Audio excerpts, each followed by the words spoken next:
வணக்கம். நம்ம எல்லார்கிட்டயும் ஒரு சூப்பரான ஐடியா இருக்கும். ஆனா, அத பத்தின நோட்ஸ், பிடிஎஃப்கள், லிங்க்ஸ் எல்லாம் அங்கங்க சிதறி கிடக்கும். இல்லையா? கவலைப்படாதீங்க. ஒரு காலியான பெட்டி மாதிரி இருக்கிற இந்த டிஜிட்டல் டூல உங்களுக்காகவே வேலை செய்ற ஒரு பர்சனல் ரிசர்ச் அசிஸ்டன்ட்டா எப்படி மாத்துறதுன்னு பார்க்கலாம். அதுக்கு முதல் படி என்ன தெரியுமா? நம்ம கிட்ட இருக்கிற எல்லா தகவல்களையும், அதாவது சோர்ஸ்களையும் புத்திசாலித்தனமா இதுக்குள்ள கொண்டு வர்றது தான். வாங்க ஆரம்பிக்கலாம். இது நம்ம எல்லாருக்கும் தெரிஞ்ச கதை தான் இல்லையா? கொஞ்சம் நோட்ஸ் ஒரு ஆப்ல இருக்கும், முக்கியமான பிடிஎஃப் ஃபைல்ஸ் ஒரு ஃபோல்டர்ல இருக்கும், இன்டர்நெட்ல பார்த்த லிங்க்ஸ் எல்லாம் எங்க இருக்குன்னே தெரியாது. இப்படி எல்லாம் சிதறி கிடக்கும்போது ஒரு பெரிய யோசனையை எப்படிங்க உருவாக்குறது? இந்த தகவல் குழப்பத்துக்கு நாம இன்னைக்கு ஒரு முற்றுப்புள்ளி வைக்க போறோம். நம்மளோட இலக்கு என்னன்னா, அப்படி சிதறி கிடக்கிற அத்தனை தகவலையும் ஒண்ணா ஒரே இடத்துக்கு கொண்டு வந்து, அதை நமக்காக யோசிக்கிற ஒரு அறிவார்ந்த தளமா மாத்துறது எப்படின்னு பார்க்கறது தான். சரி, ஒரு அறிவு களஞ்சியம் கட்ட போறோம்னு சொல்லியாச்சு. அதோட அஸ்திவாரம் என்னவா இருக்கும்? வெறும் டெக்ஸ்ட் ஃபைல்ஸ் மட்டும்தானா? இல்லவே இல்ல. என்னென்ன வகையான தகவல்களை எல்லாம் நம்மளோட இந்த பர்சனல் டிஜிட்டல் லைப்ரரிக்குள்ள கொண்டு வரலாம்னு இப்ப பார்க்கலாம்.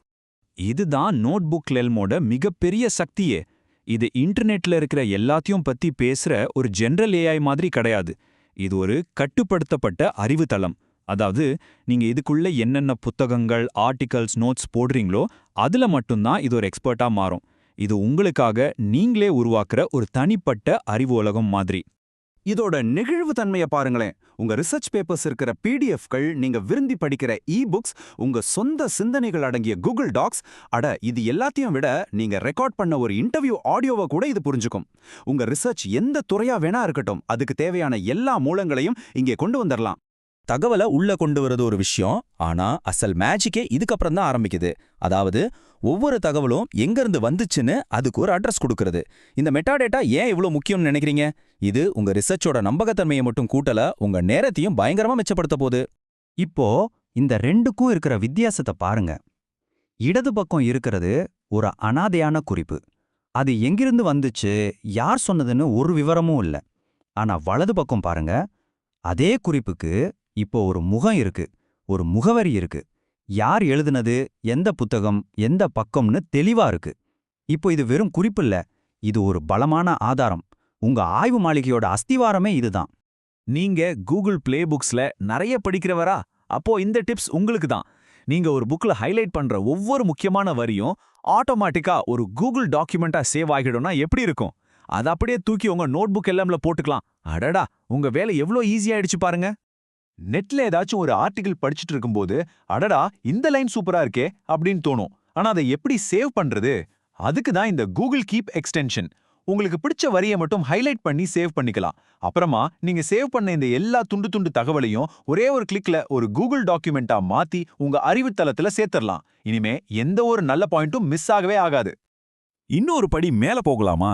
நீங்க கிண்டில், இன்ஸ்டா பேப்பர்னு பல இடங்கள்ல படிக்கிற ஆளா இருந்தா, இந்த ரீட்வைஸ்ங்கிற டூல் ஒரு சூப்பர் ஹீரோ மாதிரி வேலை செய்யும். நீங்க எங்க எதை ஹைலைட் பண்ணாலும் சரி, அதை எல்லாத்தையும் ஒன்னா சேர்த்து பக்காவான மேற்கோள் தகவல்களோட ஒரே கூகுள் டாக்குமெண்ட்டை தந்துடும்.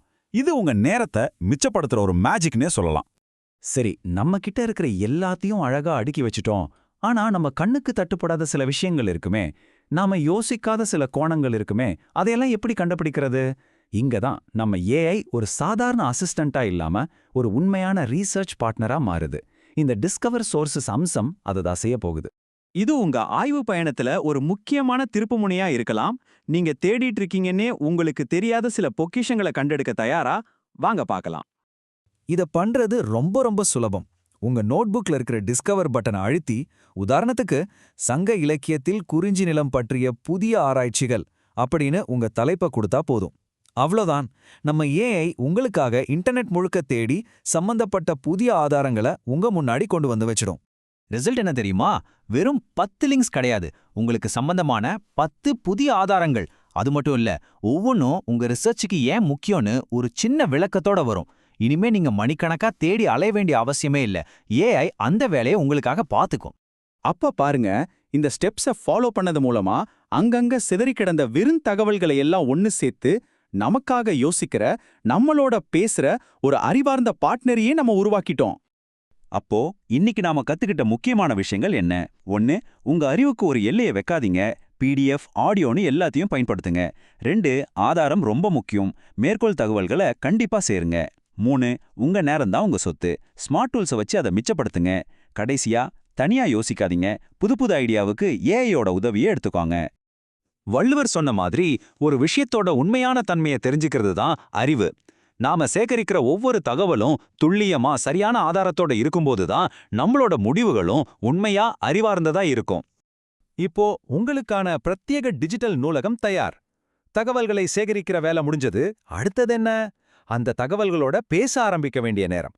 உங்க மூலங்களிடம் கேள்வி கேட்டு புது புது யோசனைகளை உருவாக்க நீங்க தயாரா? வாங்க இந்த உரையாடலை நாம சேர்ந்து தொடங்குவோம்.